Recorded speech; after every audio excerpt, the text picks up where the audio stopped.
The following is a presentation of the Championship Racing Network. Crossed Flags, a racing podcast. It's your midweek fix for racing news and information. Brought to you by the Championship Racing Network. Now let's head trackside to join your hosts, Steve West and Matt Nicholson. Welcome into episode number 30 of Crossed Flags. I'm Steve West. This is Matt Nicholson. This could also be subtitled Rant Fest 2024. Stick around. We got plenty to get to when it comes to the Peacock situation.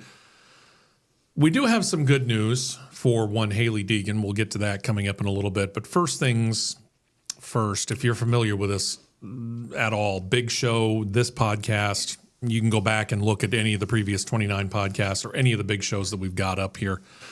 And I can tell you right now, we call out when we don't see officiating handled the way that, well, it could be. I guess that's probably the best way to put it. It could be done so much better and so much less inconsistently might be the best way to put it. That makes sense? NASCAR officials are ridiculously inconsistent when it comes to this. And you and I have seen it. We've gone back and forth on this many, many times. We have seen them watch a car just brush the wall and for no particular purpose, throw the yellow. But yet, picture number one here.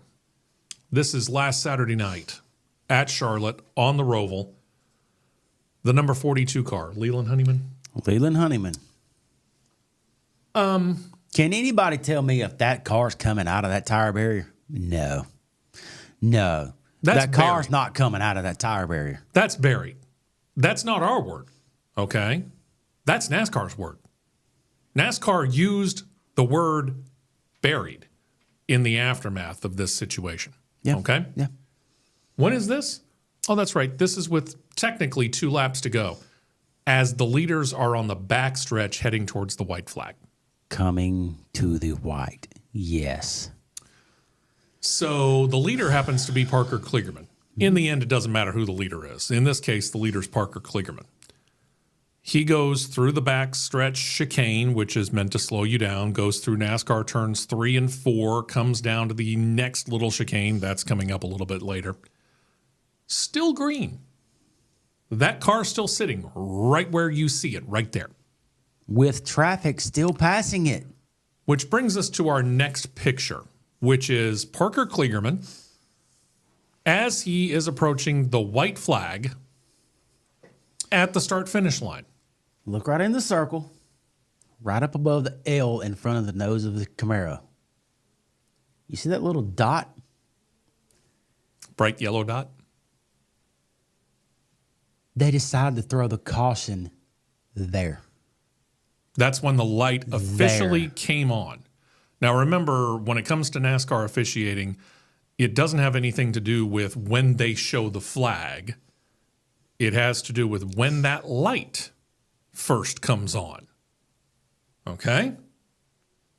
And because that light comes on and Parker Kligerman's what? 2-3 feet? That is no more than 5 feet from crossing the start-finish line. I'm going to stand up right here. Taking the white flag. Okay. Could have been... I'm 5'9". Could have been Parker Kligerman's first ever win in the Xfinity Series, number one. Number two, he came into this race sitting 12th in points, which meant he would have pulled off something of an upset and gone on to the round of 8. But I'll let you take it from here. I'm going to revert back to what we usually typically hear on Sirius XM The Morning Drive with Elton Sawyer's weekly segment. In this week's edition of We Got to Say Something Stupid on there to basically frame ourselves. He says yesterday the words, and I quote, "It took way too long to throw the caution." Really? Really? Wow.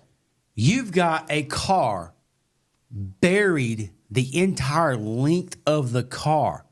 Now, the wheelbase of that car is from center hub to center hub is 108 inches. That is that is 9 feet from hub to hub. You add probably another maximum 2 feet, give or take. Sure. So you're looking at roughly 14 total feet of race car buried underneath tire barrier. But yeah, it took too long. We had a bad angle to see it. That is absolute trash excuse. Trash excuse. And I'm going to tell you why. Last year at the O'Reilly Auto Parts 150 at Mid-Ohio, and I'm going to call the race out specifically, the O'Reilly Auto Parts 150 Craftsman Truck Series race, where I am on the backside of Mid-Ohio Sports Car Course, to which I walked there on foot from the paddock area. There's a reason why I'm saying that. You'll understand later. Walked there on foot from the lift gate of the hauler to my position where I had to go was 3/4 of a mile one way. But in that one section, there were not one, but 2 track spotters to spot for debris, accidents, or anything else that may impede the racing service. Not 1, not 2. You cannot tell me that it wasn't adequately seen when in that section of sections 1, 2, and 3 right there. I know for a fact there are spotters positioned in that area and it could have been seen. They have got to stop with this manufactured drama garbage that they're doing, because they're manufacturing garbage drama. It's pathetic. You're sitting there with this stuff on the line for a team's season to fight for a championship on the line, and you decide we couldn't see the car, and you throw the caution when the car is coming off of 17 to take the white. You throw the caution when the nose of that race car is less than 5 feet from the line, and it's Charlotte. That is the start-finish line, because I've been across it on foot and seen the metal strip is right there at that line. That is the line of scoring. That is a pathetic excuse. You and I had the chance not that long ago to go to this race. It wasn't this year. It was the Cup race. Yeah. We've been to the Roval. 22. We've seen this. We've been on the grounds. We know how many spotters are out there. Could you have seen that car buried into the tire barrier from the tower? Okay, maybe not. But that's why you have the spotters on these road courses. Did NASCAR call it correct by calling it yellow? Yes. Where we're complaining is the fact that when you will take a car that brushes the wall and might have thrown a paint chip on the wall and you immediately throw a caution, versus somebody had to be screaming on a radio, cars buried in the tire barrier, throw a yellow, and you waited for them to go basically half a lap. That caution should have been thrown when the majority of the field was coming out of NASCAR 2 on the Roval. Yeah. Not there. No. NASCAR 2, stop it, get the car out, re-rack them, finish it legit. Yeah. Don't wait That's until not then. a legit finish. Don't wait until then. All right, and that's going to bring us to the next round of their inconsistencies when it comes to what it is that they're doing when it comes to officiating. This picture right here is of William Byron. Yeah, it is. This is Sunday, Cup Series race. Again, Charlotte Roval. You were talking about where this is. You and I got to talking about it. This is the final chicane before they come on to the front stretch where we saw Parker Kligerman. That's turn 16. Yeah, that's 16 coming down around to 17, and then you're going to hit the start-finish line. Yep. So that's William Byron right there in the 24 car sitting right up there in the middle. We're not worried about Brad Keselowski here. We're not necessarily worried about the Toyota Camry that's behind him yet. We'll get to that, but we're not worried about it yet. Let's put this disclaimer out there. What we're trying to get at here is more pathetic officiating of races. Yeah. Pathetic. Okay.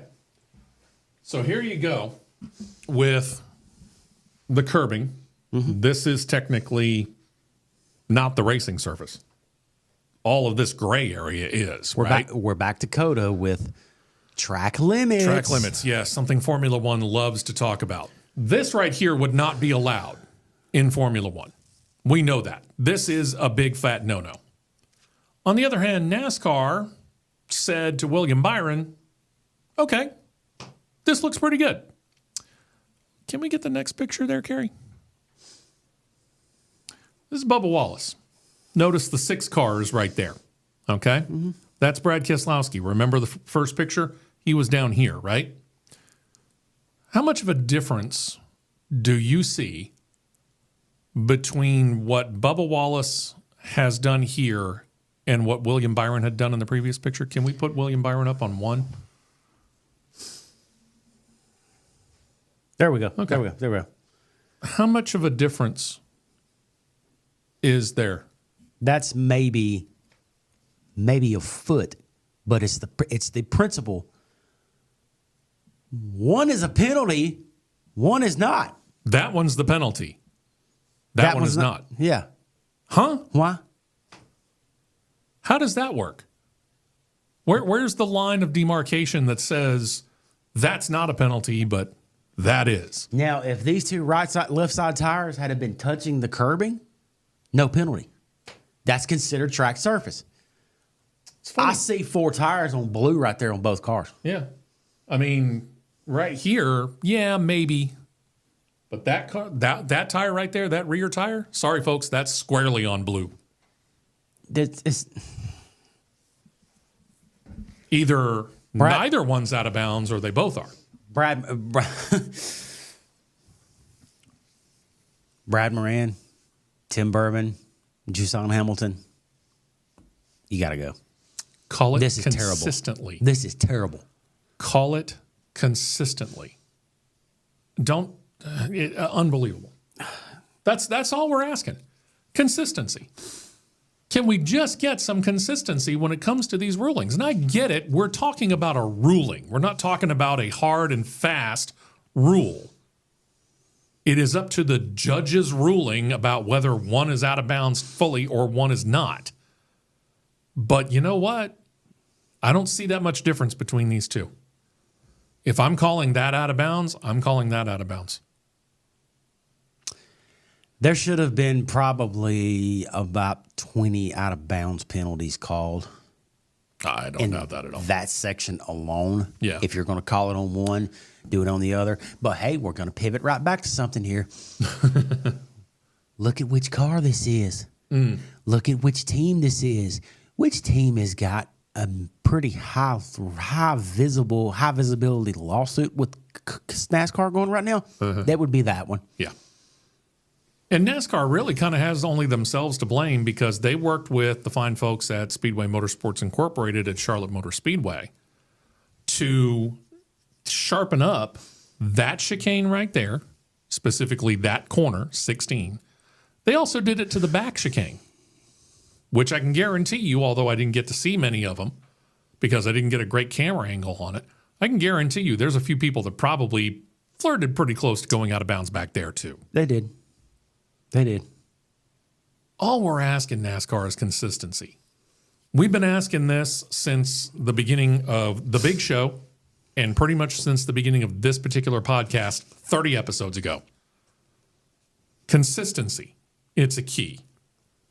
And you are so ridiculously inconsistent with this. Very. David Hoots somewhere is laughing to no end, watching how bad these particular rulings have gotten. He's got to be. It's a fortunate thing that David Hoots is still with us here on Earth because he's not, as the old acronym goes, LMAO that you use on a text message or something. He is LHAO, laughing his off. Yes. Because none of this stuff would be happening. There would be clear, concise consistency in officiating these races if David Hoots was still in the booth. Yeah. We miss you, David. NASCAR misses you badly. Come back and do some training. Be a consultant, would you? Speaking of rulings, that'll bring us to the teammate of this guy right here. That's William Byron. The teammate is Alex Bowman. In case you missed it, Alex Bowman got disqualified after this race because, well, the car didn't meet minimum weight. And you sit there automatically and you go, oh, well, they were cheating. I can't guarantee that. And the reason I say I can't guarantee it is because there are certain things that NASCAR builds in a tolerance to. Let's put it that way. We all hear about pit road speed, right? Pit road speed at Talladega Superspeedway is 55 miles per hour. The funny thing is it's not policed at 55. It's policed technically at 60. They give you a 5 mile per hour buffer. So you can go from 55.1 to 60 miles per hour, 60.0 miles per hour, and NASCAR's not going to touch you. But you do 60.1 miles per hour, you're caught speeding on pit road, okay? So you have that tolerance. Because, again, the only thing that they're dealing with, like Indycar and Formula One, they come down to pit road, they hit a button on the steering wheel, and the rev limiter automatically kicks in, and they are slowed down to pit road speed, and all they got to do is hold on to that button. They could floor that accelerator, and it's not going to go any faster because they held that button down on the steering wheel. NASCAR ain't got that. Go to a NASCAR race. Watch them go through, and as they're ready to take the one to go to start whatever race it is, NASCAR brings them down pit road just one more time to double check and make sure that they have their tacks set. They know where speed limit is on pit road. Correct? Correct. Okay. When it comes to the weight of a car, and the weight of these Gen 7 Cup cars is what? Listed in the rule book, 3,500? 30, I think 35, yeah. But there's a tolerance built in. That is, I found out earlier this week, 0.5% of the weight. So they'll allow you as low as 3,425 pounds. It's a 17-pound tolerance. Okay. It's a 17-pound tolerance. That's the exact number on the weight tolerance that you're allowed. Okay. So they'll allow you down below a certain amount. Mm-hmm. That car came in after the race. Remember, pre-race, fine. Came in at weight. What is the enemy of speed, by the way? Weight. So they're going to go as low as they can without feeling like they're going to go too far under. Again, that's going back to the read the rule book for what isn't in there versus what is. But they met weight. They met minimum weight. According to NASCAR rules and their tolerances, they met minimum weight going into Sunday's race. Post-race, somehow it's too light all of a sudden. Okay? NASCAR gave them every opportunity. Allowed them to put fuel in the car. I think they allowed them to fill it up. They allowed them to purge and refill the water, the water reservoir. In other words, the radiator. Not that they use actual antifreeze or coolant. It's all water. But they allowed them to purge that whole cooling system, refill it. They kept running them back and forth, and they kept showing up underweight. How does it happen? I don't know. I mean, at some point in time, maybe something fell off.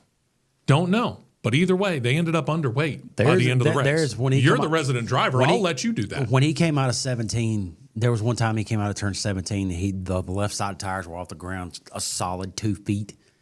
And he came down pretty hard. I'm wondering if something got jarred loose and jarred out of the car then. But at the same time, when it hit the ground, there was nothing that was spotted as debris on the track. And then there's the next story. I don't know. In that, and this is NASCAR again trying to do everything they can because, again, he's in the playoffs. He went into this race in the playoffs. And they're trying to figure out whether or not they're going to make an appeal. NASCAR allowed Jeff Gordon, Chad Knaus, and I think one other person, maybe the crew chief, I can't remember, from the 48 car. Blake Harris. To go to NASCAR's R&D center where they took this car and they tore this car apart under the watchful eye of Hendrick. NASCAR officials tore the car apart. Hendrick didn't have anything to do with it. They didn't lay one finger on it while I was at NASCAR R&D. As they tore the car apart, they couldn't find anything missing. Jeff Gordon said that, not NASCAR. Jeff Gordon of Hendrick Motorsports, vice president of the organization, said we couldn't find one thing that was missing off of that car. In other words, they couldn't figure out a grounds for an appeal. And because they couldn't find any grounds for an appeal, they decided not to file it. It seems to me, this is me not talking with a helmet on. This is me talking with the wrench and the pen in my hand. Because you've done that too. Turning the wrenches and writing down notes of where my percentages and my weights are on my car. It seems to me when that car, the initial setup of that car was done, and you're playing within that 17-pound tolerance, the minimum tolerance. Let's word it that way. You're playing within that right there. It seems to me that Blake and his car chief, the crew chief and the car chief of the 48, they were setting it up within that minimum tolerance, but didn't allow for all of the burn-off that needed to come from the fuel burn-off, because you're allowed fuel burn-off as well, because you're allowed 1 pound per – in dirt racing, you're allowed 1 pound per lap. And 1 gallon of – what I remember, 1 gallon of 112 weighs 4 pounds. It's pretty heavy-weighted fuel. It's a drier fuel, but it's a heavier weighted fuel. That's what it sounds like to me. If they couldn't find anything missing that would have thrown a flag like, hey, this is gone off the car. I don't know if it fell off or what happened. There was no flag. Like, we don't know what happened with it. But it sounds like to me it could have been a setup problem of where you're playing within those tolerances and you don't allow from one aspect of the car to the other to factor into those tolerances, because if you do the setup and it's, I don't know, you do the setup with a full fuel load and you get your tolerances within, trying to figure out a good number here. You get it within 20 pounds of the tolerance. You factor in the burn off, what the burn off factor is per the run. And you get to within that minimum tolerance at the dry weight. I call it the dry weight. So I don't get too technical and fry brain cells at this time of the morning. It sounds like to me it was a baseline setup problem, because that car passed pre-race weight check, but didn't pass post-race. So that tells me if you found nothing missing off that car, it was something within your tolerances that got miscalculated that caused it to be light. But back to the rant of officiating. I do not care. I do not care. You got qualifying, and then you go impound. You tech the car before qualifying, and in qualifying, you impound the cars. Just like with ride height stuff. What if you have a shock that you don't realize is bleeding off? When a shock bleeds off, it's compressing. Therefore, it's lowering the car. Even though it's sitting on springs, it's still lowering the car. The weight of the car is going to put pressure on the springs. It's a dual system right there. And then over the course of 300 or 500 miles, right, that may also happen depending on what happens while you're on the track. You might have damage to one of those things where it compresses, just like he was talking about. That bleed-off factor. Yeah, it's the bleed-off factor. Instead of getting there, you do your crews do their pre-race checklist, double-checking everything. You back the cars out of the stall. You do a quick warm-up cycle. When your engine's in a warm-up cycle and it's good to go, you push it to the grid. No.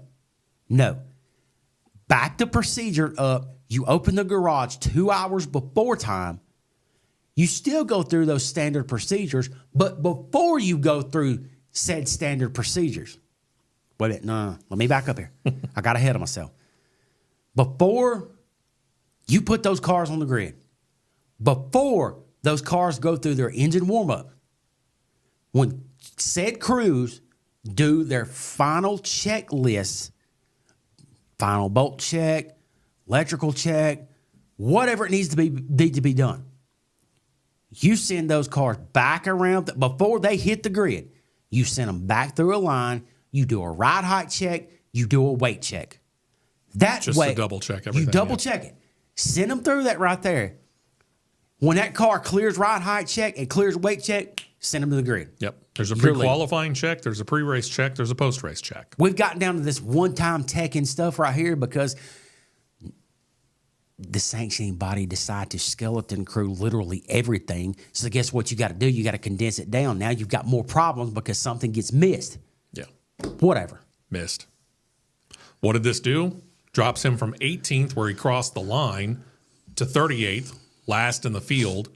The points that he got through stages and at the end of the race from finishing 18th all go away.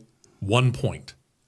Drops him out of the playoffs, moves Joey Logano, who had been bounced out of the playoffs beforehand, into the playoffs.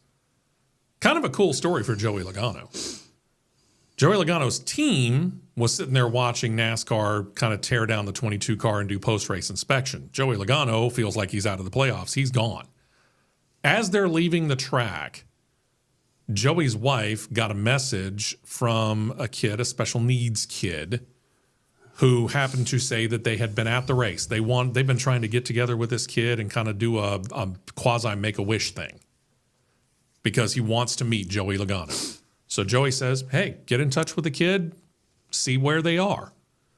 Well, they're still close by. See if they want to come by the house. Okay, good. So they invited him over to the house. Sitting there talking, having a great time talking with this young kid, again, special needs kid. And then all of a sudden, Joey's phone just explodes with all kinds of notifications.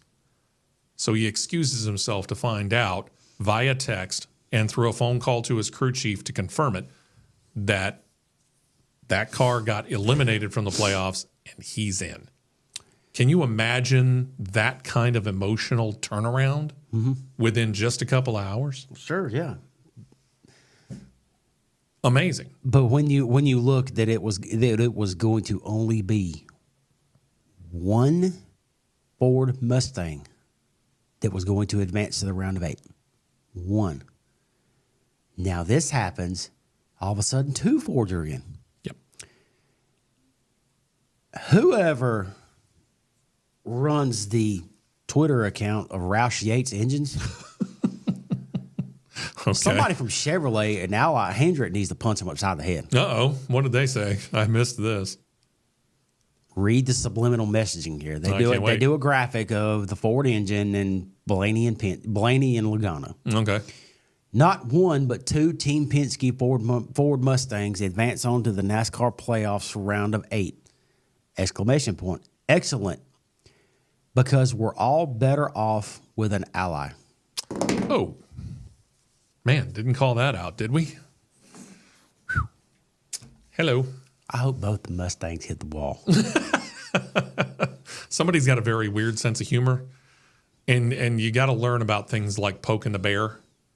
There are numerous coaches out there that are going to be more than happy to look at their player and tell them specifically, be careful what you say around cameras and microphones and phones, because the last thing I want you to do is to give our next opponent bulletin board material. Bingo, bingo, bingo. While that car's out of the playoffs, round of 8 features not 1, not 2, but 3 other Hendrick Motorsports cars.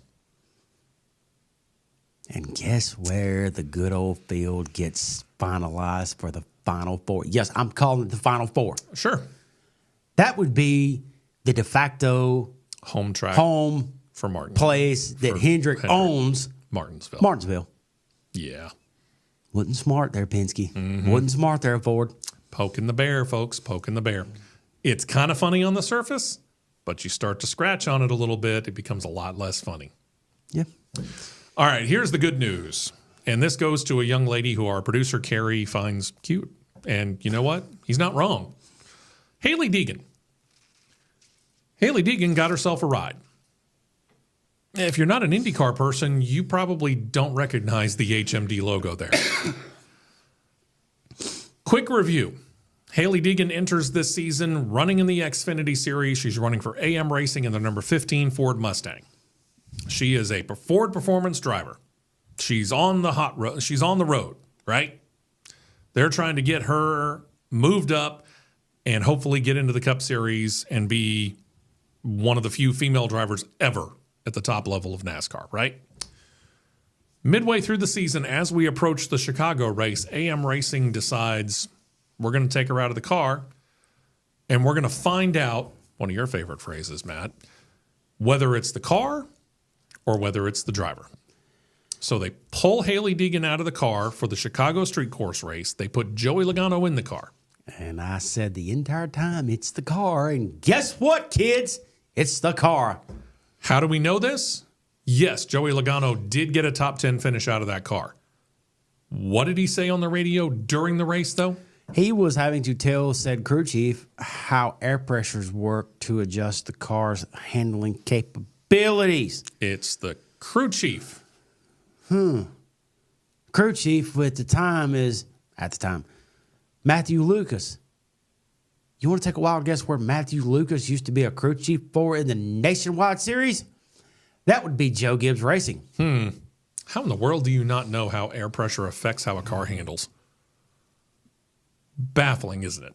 Well, Haley Deegan was trying to find other rides, and she was linked to a couple of teams, kind of rumor-wise, Xfinity and Craftsman Truck Series, but nothing ever came out of it. And now all of a sudden, she popped up this week and said she's going from NASCAR to the IndyCar feeder ladder.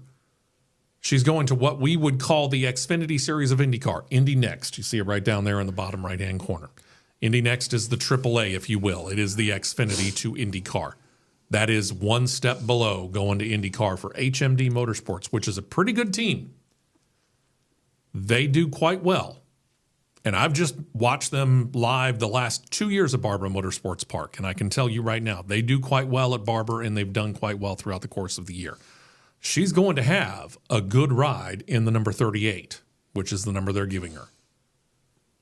Now we're going to find out a little bit more about the driver and see whether she can make this transition. And I've asked you this question before, but it does seem like it seems an easier transition for drivers to go from stock cars to open wheels than it does necessarily to go from the open wheel side to stock cars. No disrespect, but the one guy who has done it the most successfully is Tony Stewart. After that, yeah, you can look at some one-offs, the AJ Foyts, the Mario Andretti's, for example, but in modern day, you want to know why we don't see a whole lot of IndyCar drivers trying to do the same double that Kyle Larson tried this year and Kurt Busch tried 10 years ago and Tony Stewart's done and Robbie Gordon's done and John Andretti did? Car control. It's got to be easier in some ways to go from stock cars to open wheelers. This will be Haley Deegan's test right here. Sure. If she's got a future in racing, she's got to make it there. I think she'll. First year, I think she'll hold her own. Second year, then it'll be time to progress because Indy NXT only runs 2 ovals, I think. I think so. All the road courses. Yeah. And pretty sure at the end of the month, she gets her first test at the IMS road course for the Indy NXT series. So it'll be, I'm sure they're going to, because there's no cap on testing for IndyCar and IndyCar series. So I'm pretty sure she's going to have her feet really, really, really wet this offseason and come straight into the season right off the bat knowing what she's doing. HMD has been impressed so far with her attention to detail, her being in the garage area even before this was officially announced, her being at the shop, her learning as much as she possibly can. Let's see whether or not that translates to what goes on. I'm pretty sure Honda will have her in simulators pretty hard through the off season. I would. Oh yeah, I would too. They'd be crazy not to. Here's your chance, girl. Go get it. She's 23? Something like that. Okay. Time's running out. Chances, more importantly, are running out. Because here's the thing. You had your chance at Craftsman Truck Series. You had your chance at the Xfinity Series. How many more chances do you get? In the racing world, not that many. Make the most of it. I can make the most of it. I got an off-camera story I can tell Carrie about her in Nashville. Yes. And that'll bring us to our final story of the afternoon, dealing with these guys. This is the streaming service that is associated with NBC, in case you didn't know. If you go on to Peacock and you scroll over to the big menu that's on the far left and you drop it down to sports, it'll give you all different kinds of separate categories: NFL, college football, tennis, golf, blah, blah, blah, blah. And then comes the generic motorsports. You click onto motorsports, and up until the end of the year, you could have watched every single IndyCar race. Now, it's no longer there. You can still watch some of the older ones, but it's no longer available because next year IndyCar goes to Fox. Mm-hmm. But they still list it as just motorsports, despite the fact that they're fully invested in both IMSA and NASCAR. Okay, fine. I went on to the Peacock, which my wife and I are subscribers. I went on there Sunday. Went over to the left, dropped down to sports, went to motorsports. Guess what's not there? The Roval race. I'm sorry, aren't you the streaming service for NBC and NBC Sports? Turns out that despite the fact that NBC Sports cut a deal with IndyCar to put every single IndyCar race in the 2024 season on Peacock as well, they picked and chose which Cup Series races they were going to put on Peacock. And the Roval race wasn't it. Why? What the heck kind of a deal is this? Shouldn't whatever you put on your main network also be available on your main streaming service? Should. You want to tell me why I'm paying almost $10 a month for your service, which I got specifically for your coverage of NASCAR, and I can't find it on a regular basis? It's not there. So I go over to the basic NBC Sports app. It allowed me a 1 hour preview. Well, guess what? 1 hour didn't quite make it to the end of the race. And then it told me to go sign into Peacock. Let me go back to that situation where I was telling you that I couldn't find it on Peacock. For those people who are cutting the cable, this is a massive problem. And it's not just their problem. I can go to ESPN Plus and guarantee you the exact same thing. Because I don't have a cable system, I can't go on to ESPN Plus and watch a Formula One race, despite the fact that I'm paying them, along with Hulu and Disney Plus and that nice little bundle, a pretty good amount a month to get your service. I'm paying you to get it, but I have to have a cable provider? What kind of BS is that? Yeah, I'm going to say it right out there. Unfortunately. What kind of BS is that? Straighten it out, folks. We're paying you for your service to be able to watch these things. And I don't care whether it's the National Football League, NCAA football, or basketball. I don't care whether it's IndyCar, Formula One, NASCAR, tennis, golf. Pick the sport. If you're cutting the cable, if you're cutting off the satellite and paying for the streaming service, by God, put the frickin' sport on the streaming service. That's why we're paying you. You shouldn't have to have a cable provider for the service to link through the cable provider to where you can watch said event. because it's weird. I could go, if I wanted to watch a college ball game on a Tuesday night, just randomly go look on ESPN Plus. Let's see who's playing here. You can't go watch an F1 event live, some parts of the F1 event live, but you can go watch Jones Valley A&M State University play Florida Technical Southern College. Yeah. ESPN Plus. You're not going to have any commentary, but you're going to have video. Yeah, thanks. I mean, it makes no sense. 0 cents. What am I paying you a fee for every single month or annually to be able to do streaming if I have to have a cable provider? There's a reason I cut cable. I wasn't getting what I wanted out of it. And I chose to go to streaming because I could select things. It is not difficult.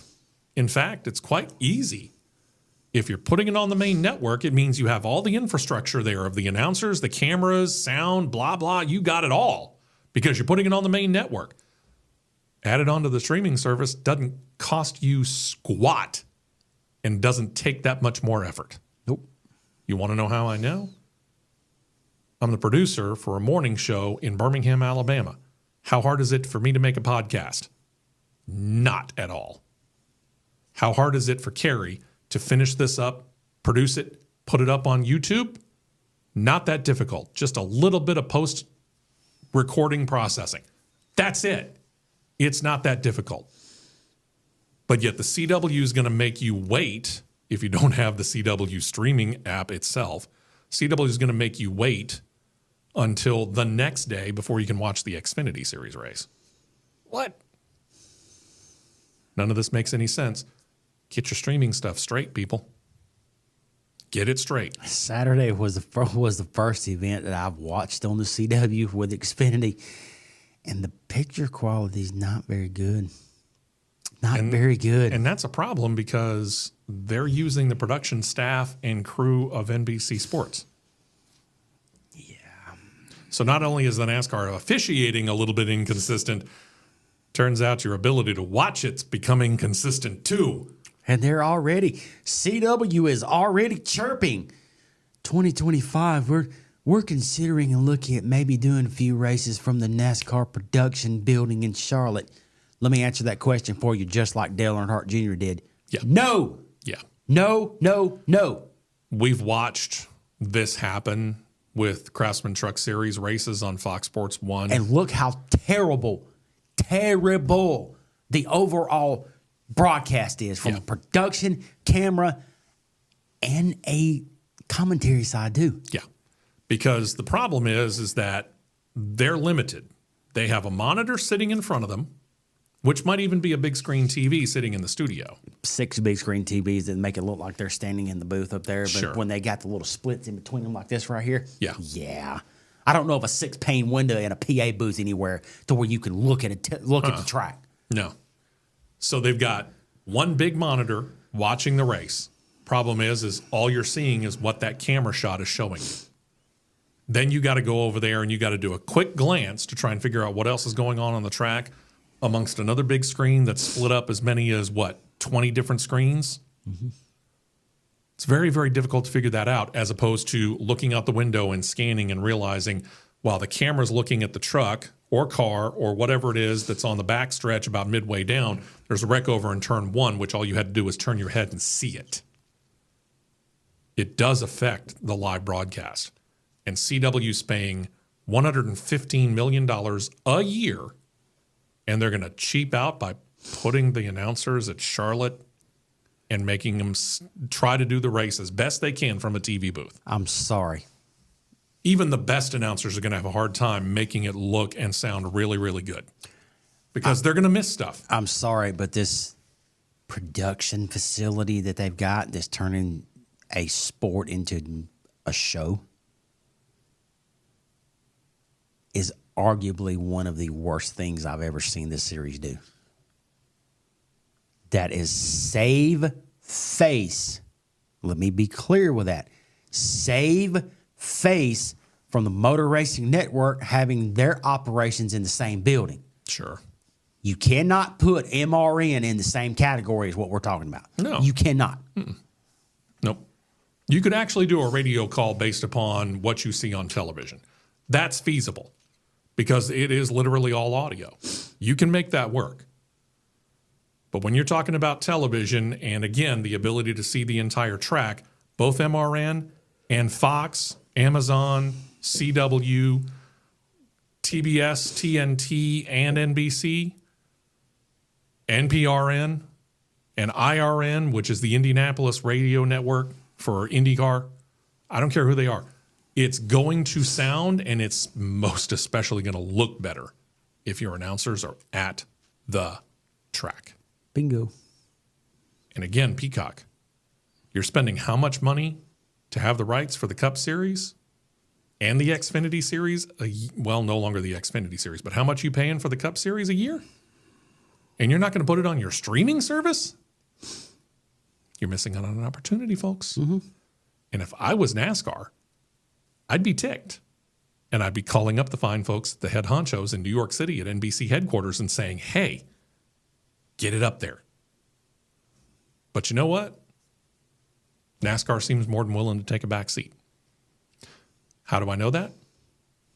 How many races next year for Indycar when they move to Fox are going to be on Fox versus the Cup Series that they've had a much longer relationship with? That would be every single one of them. Huh. Guess who's taking a back seat? NASCAR. So, yeah, they're probably going to sit on their thumbs. They are putting the ARCA Menard series on the Mothership Network for Daytona. For Daytona, ARCA will be on the Mothership channel. As all the races should be. Yes. So if we can put ARCA on Fox, you can put your premier series of stock car racing on the Mothership Network. Yep. And should. Again, Fox has a longer relationship with NASCAR. Going back to, 2001? Versus the brand new relationship. But I guess Fox is playing with their new toy. Yeah. All right. Rant episode over. Not to say that we won't have another one. Probably next week. This weekend, the big show, 9 a.m. Eastern, 8 a.m. Central Time. Please check it out, CRN Live. You can subscribe right there. You can also subscribe to this channel, which I know our fine folks at Jocks would love you to do as well. Hope you have a fantastic week, rest of it anyway. We will talk to you this Saturday, and we'll bring you another episode of Cross Flags on Wednesday. Thank you very much for joining us.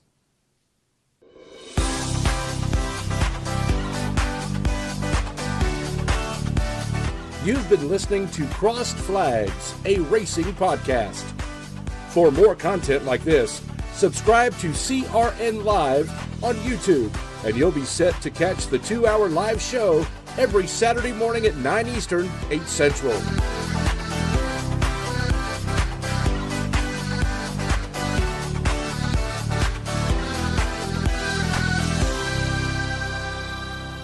This has been a presentation of the Championship Racing Network.